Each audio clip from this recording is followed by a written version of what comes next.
Hello दोस्तों, आपका हमारे चैनल बंधु क्लासेस में स्वागत है। आज हम लोग Uttar Pradesh PCS RO ARO exam 2024 के लिए मॉडल टेस्ट पेपर 4 देखेंगे, जो आपकी परीक्षा की दृष्टिकोण से काफ़ी महत्वपूर्ण होंगे। ये सारे प्रश्न आपके आयोग के द्वारा पूछे गए हैं या उनसे आधारित प्रश्नों पर ही ये टेस्ट सीरीज जारी है। तो आइए शुरू करते हैं आज की टेस्ट मॉडल पे टेस्ट का 4 का पहला प्रश्न। प्रश्न देखें दोस्तों, जो चैनल पर नए जुड़ रहे हों वह चैनल को जरूर सब्सक्राइब कर लेंगे और बेल आइकन का बटन भी प्रेस कर देंगे। तो पहला प्रश्न है, कलिंग के चेदी वंशीय शासक खारबेल के संदर्भ में कौन सा कथन सही नहीं है।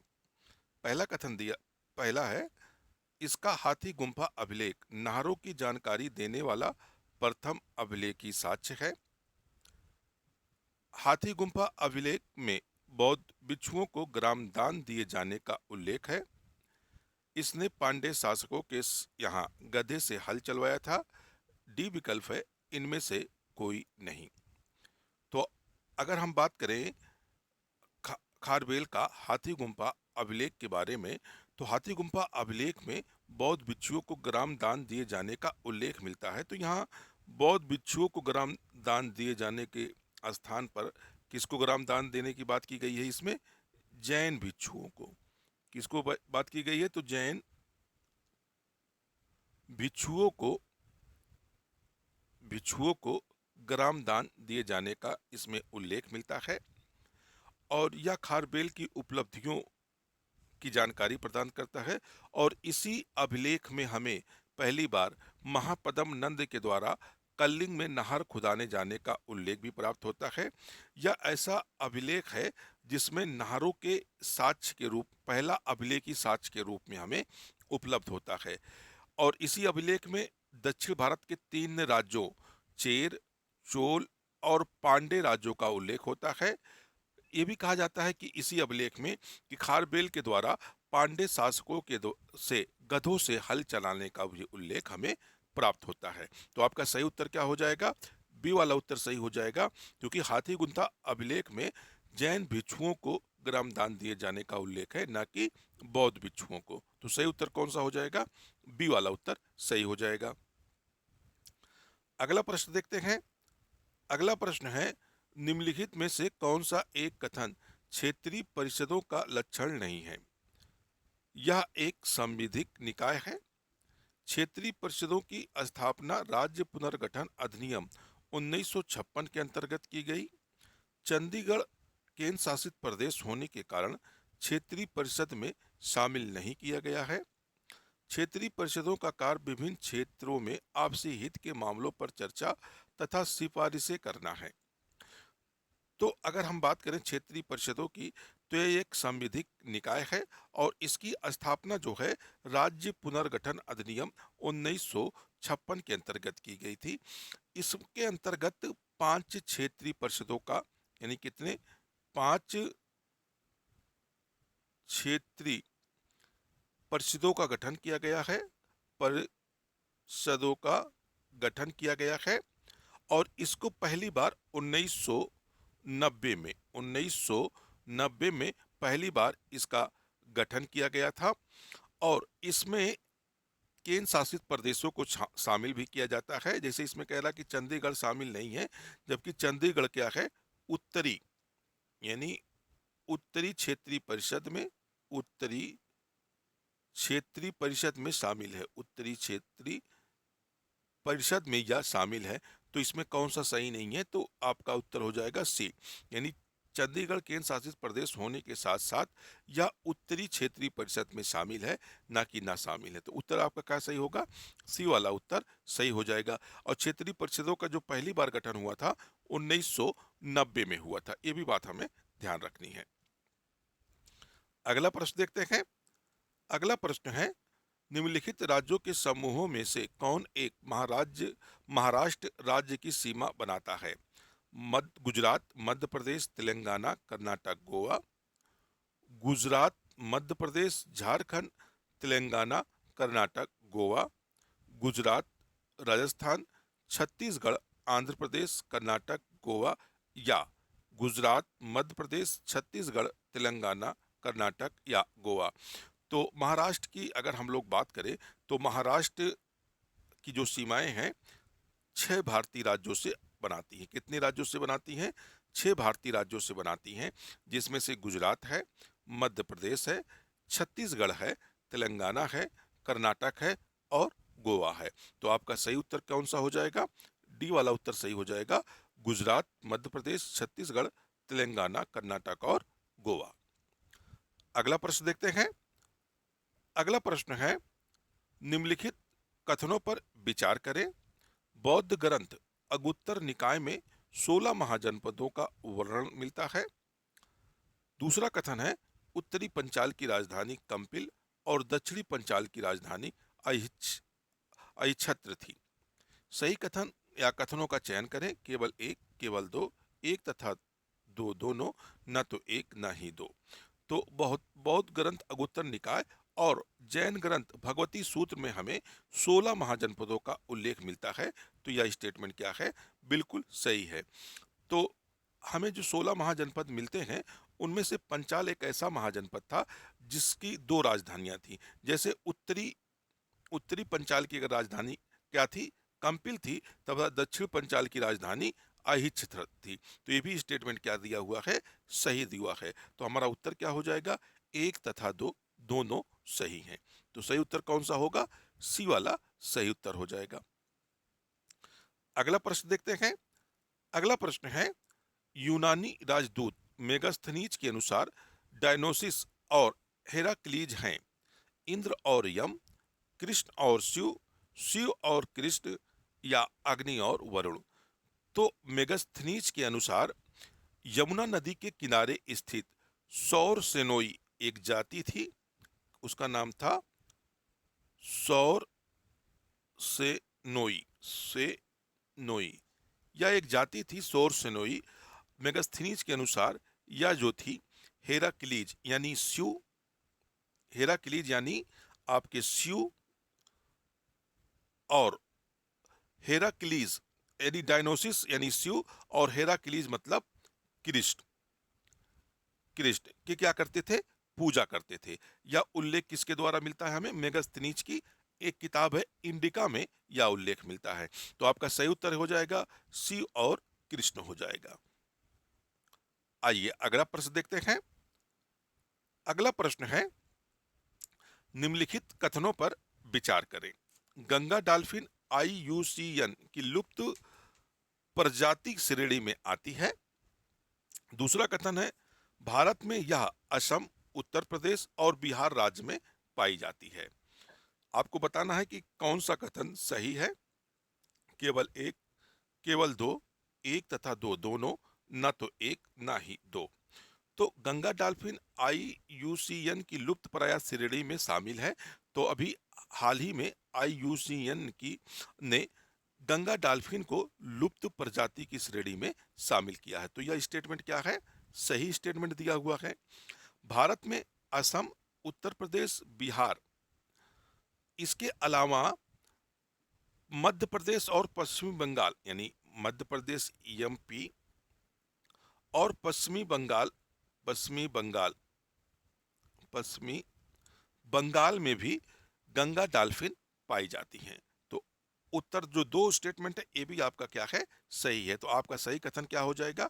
एक और दो दोनों सही है। अगला प्रश्न देखते हैं। अगला प्रश्न है, निम्नलिखित कथनों पर विचार करें। यूरोप की सबसे लंबी नदी सीन नदी है। दूसरा कथन दिया हुआ है, फ्रांस की राजधानी पेरिस नगर इसी के किनारे स्थित है।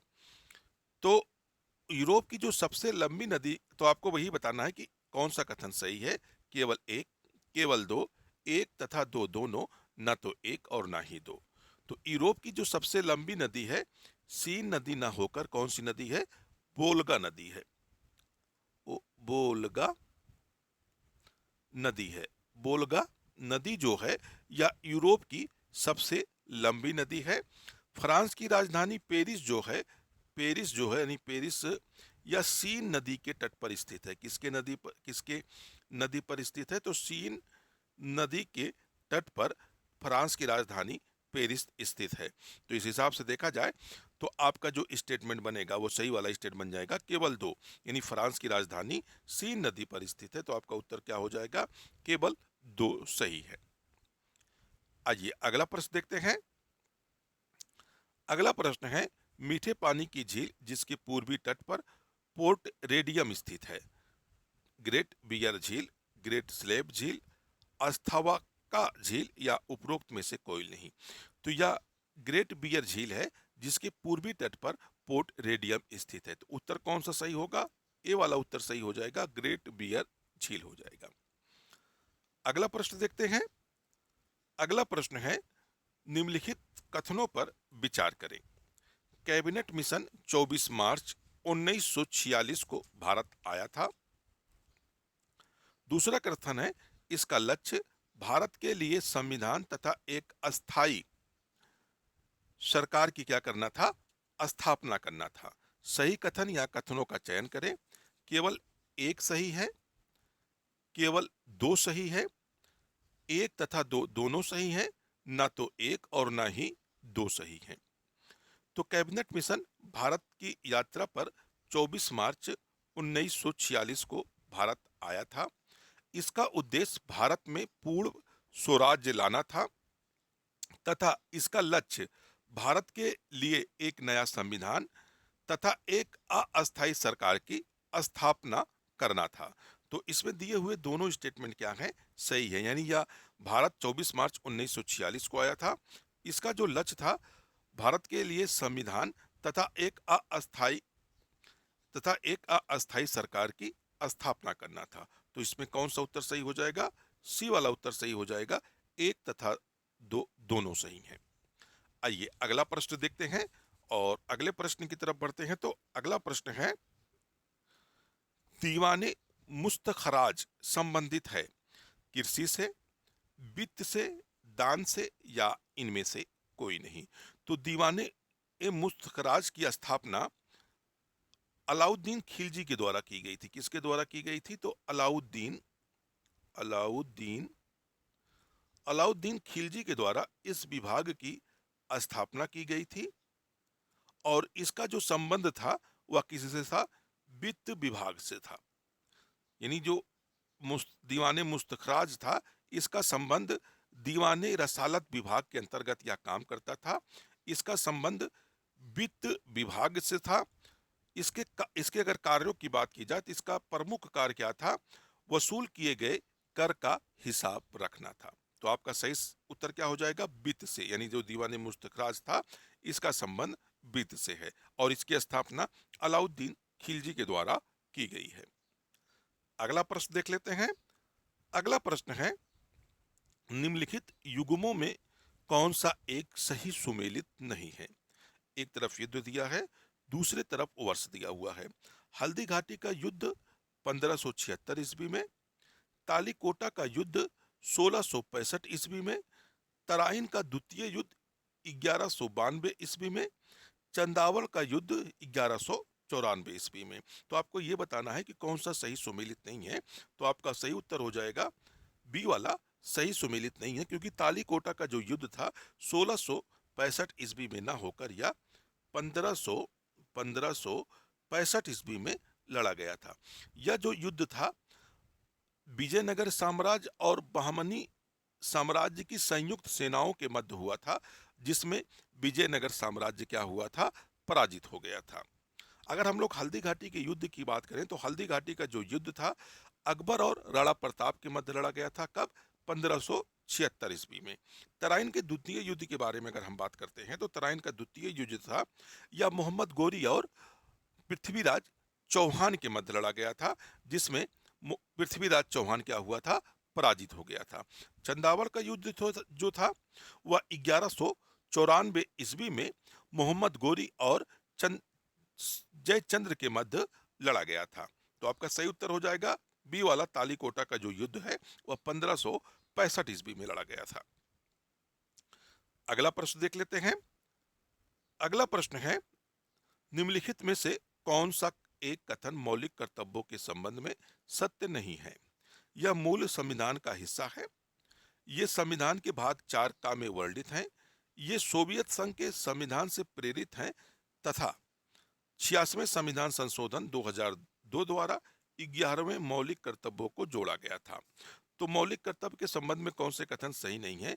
या मूल संविधान का हिस्सा है, या मूल संविधान का हिस्सा न होकर इनको हम 42वें संविधान संशोधन यानी 42वें संविधान संशोधन 1976 में 1976 में स्वर्ण सिंह समिति की सिफारिश पर इनको संविधान में जोड़ा गया। इनका उल्लेख हमें आर्टिकल 51 का में, अगर भाग की बात कर लेता है तो भाग 4 का में इनका उल्लेख है। और इनका जो इनको हम ग्रहण किए हैं, किससे संबंधित हैं? ये पूर्व सोवियत संघ से ग्रहणित थे। जब 42वें संविधान संशोधन 1976 में इन्हें संविधान में जोड़ा गया था तो टोटल कितने मौलिक कर्तव्य थे? 10 थे। बाद में 86वें संविधान संशोधन 2002 द्वारा 11वें मौलिक कर्तव्य को जोड़ा गया, जो वर्तमान में हमें 11 मौलिक कर्तव्य प्राप्त हैं। तो आपका सही उत्तर हो जाएगा यह मूल संविधान का हिस्सा है, जबकि यह मूल संविधान का हिस्सा नहीं है। बाद में इनको 42वें संविधान संशोधन के द्वारा जोड़ा गया था। अगला प्रश्न देखते हैं। अगला प्रश्न है, महासागर का वह क्षेत्र जहां गहराई के साथ साथ लवणता तीव्रता से गति से बढ़ती है तो वो बढ़ती हो कहलाता है थर्मोक्लाइन, हेक्लोक्लाइन, पाइनोकोक्लाइन या केमोक्लाइन। तो जहां महासागर क्षेत्र में गहराई के साथ साथ लवणता बड़ी तीव्रता के साथ बढ़ती हो, ऐसे क्षेत्र को क्या कहा जाता है? हेलोक्लाइन कहा जाता है। हेलोक्लाइन कहा जाता है। तो सही उत्तर आपका कौन सा सही हो जाएगा? बी वाला सही उत्तर हो जाएगा। अगला प्रश्न देखते हैं। अगला प्रश्न है, राष्ट्रीय अंतरराज्यीय परिषद के गठन का वर्णन किस अनुच्छेद के अंतर्गत किया गया है? अनुच्छेद 262 में, अनुच्छेद 263 में, अनुच्छेद 264 में या अनुच्छेद 265 में? तो राष्ट्रीय अंतरराज्यीय परिषद का जो गठन किया गया है अनुच्छेद भारतीय संविधान के अनुच्छेद 263 के अंतर्गत किया गया है। तो आपका सही उत्तर क्या हो जाएगा? बी वाला सही उत्तर हो जाएगा, अनुच्छेद 263 के अंतर्गत किया गया है। अगला प्रश्न देखते हैं। अगला प्रश्न है, सर्वोच्च न्यायालय या उच्च न्यायालय द्वारा जारी किस रिट का उद्देश्य अधीनस्थ न्यायालयों में लंबित मुकदमों को तेजी से निपटाने हेतु उन्हें वरिष्ठ न्यायालयों में भेजने से है? अधिकार विरीक्षा, उत्प्रेषण, परमादेश या प्रतिषेध? तो उत्प्रेषण का जो अर्थ होता है वह जो अधीनस्थ न्यायालय में लंबित मुकदमे होते हैं उनमें सर्वोच्च न्यायालय में भेजे जाने के लिए आदेश दिया जाता है। तो आपका सही उत्तर हो जाएगा उत्प्रेषण हो जाएगा। सही उत्तर क्या होगा? बी वाला होगा। सर्वोच्च न्यायालय के द्वारा जो है आर्टिकल 32 के तहत 5 रिट जारी की जाती है, जबकि ये सर्वोच्च न्यायालय के द्वारा है। यानी सर्वोच्च न्यायालय एक तरह से एससी की बात करें और एचसी की बात करें, हाई कोर्ट के द्वारा आर्टिकल 226 के तहत 5 प्रकार की रिट जारी की जाती है। जिसके अंतर्गत जो 5 प्रकार की रिट जारी की जाती हैं, इसके अंतर्गत कौन कौन सी होती हैं? अधिकार विरीक्षा होता है, उत्प्रेषण होता है, परमादेश होता है, प्रतिषेध होता है और आखिरी जो रिट जारी की जाती है वह कौन सी रिट जारी की जाती है? तो आखिरी रिट के लिए एक मिनट दोस्तों, हाँ, बंदी प्रत्यक्षीकरण रिट जो है आखिरी रिट के रूप में जारी की जाती है। तो आइए अगला प्रश्न देखते हैं। अगला प्रश्न है, काफी इंपॉर्टेंट प्रश्न होगा दोस्तों आपके लिए। जो अगला प्रश्न है यह है, निम्नलिखित युग्मों में से कौन सा एक सही सुमेलित नहीं है? एक तरफ विटामिन दिया हुआ है, दूसरा रासायनिक नाम दिया हुआ है। विटामिन बी5 पेंटोथेनिक अम्ल, विटामिन बी9 फोलिक अम्ल, विटामिन बी12 साइनोकोबालेमिन, विटामिन बी2 फिलोकिनोन। तो इसमें आपको बताना है कौन सा सही सुमेलित नहीं है। तो आपका सही उत्तर हो जाएगा डी हो जाएगा, क्योंकि विटामिन बी टू का जो रासायनिक नाम है वह कौन सा नाम है? राइबोफ्लेविन है। क्या है? राइबोफ्लेविन है।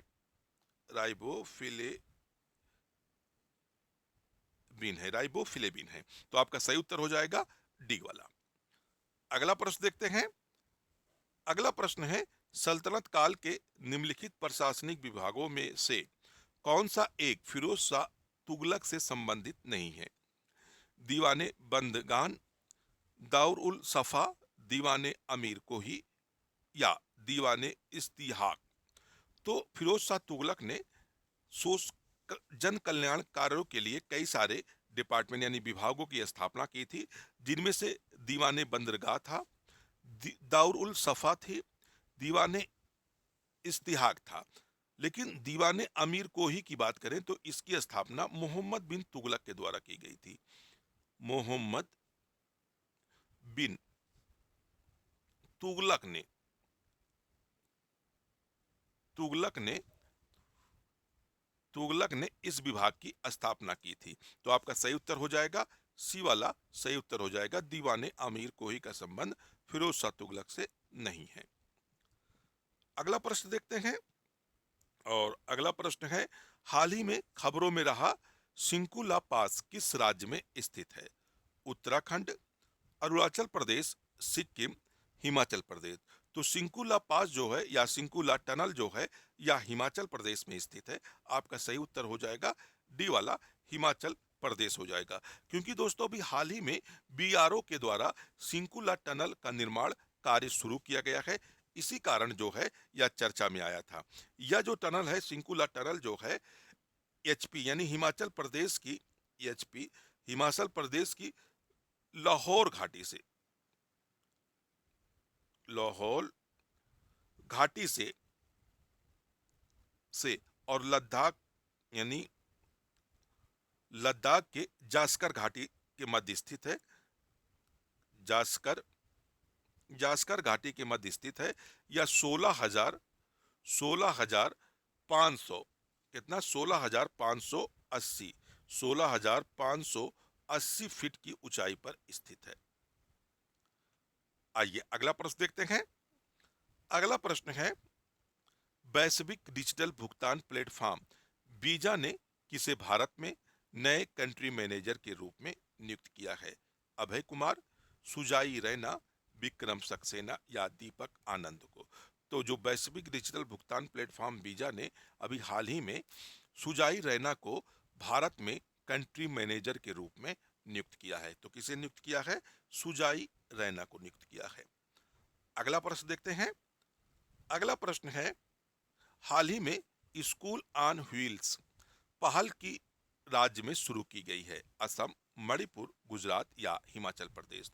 तो अभी हाल ही में मणिपुर के जो राज्यपाल हैं उन्होंने स्कूल स्कूल ऑन व्हील्स की एक नामक पहल की शुरुआत की है।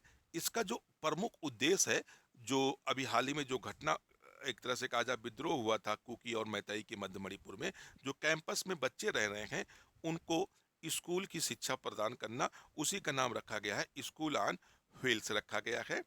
इसका जो संचालन है वह विद्या भारती शिक्षा विकास समिति मणिपुर के द्वारा किया जाएगा। तो यह कार्यक्रम कहाँ शुरू किया गया है? मणिपुर में शुरू किया गया है। तो सही उत्तर क्या हो जाएगा? बी वाला हो जाएगा मणिपुर। तो दोस्तों अगर आपको ये वीडियो अच्छा लग रहा हो तो वीडियो को लाइक और शेयर भी करिएगा। चैनल पर नए जुड़ रहे हैं तो चैनल को सब्सक्राइब कर लीजिएगा और बेल आइकन का बटन जरूर प्रेस करिएगा। फिर मिलते हैं इसी समय इसी टाइम डेली 10 बजे। धन्यवाद। जय हिंद दोस्तों।